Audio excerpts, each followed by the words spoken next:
Hello everyone, চলো আজ তোমাদের সঙ্গে আমি নারিকেল চিংড়ি রেসিপি শেয়ার করি।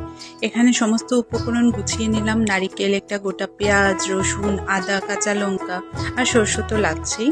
এখানে আমি অল্প পাউডার সরষেটাও ভিজিয়ে রেখেছি। সবার লাস্টে জাস্ট ফ্লেভারের জন্য আমরা ইউজ করবো এটা।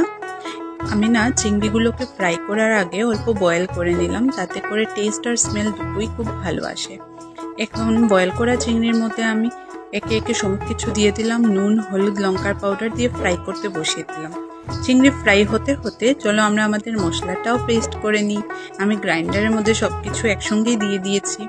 এদিকে দেখো আমার মাছগুলো ভালো করে ফ্রাই করা হয়ে গেছে, আমি তুলে রেখে দিচ্ছি।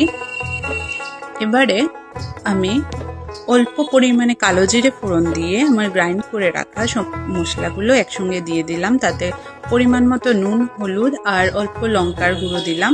দিয়ে ফ্রাই করে রাখা চিংড়িও দিয়ে দিলাম। একসঙ্গে সব কিছুকে ভালো করে মিক্স করে বয়েল করে রাখা চিংড়ির যে জলটা ছিল সেটাই এখানে ঝোল হিসাবে ইউজ করলাম আমি। তাতে করে স্মেলটা খুব ভালো আসে আর টেস্টটাও।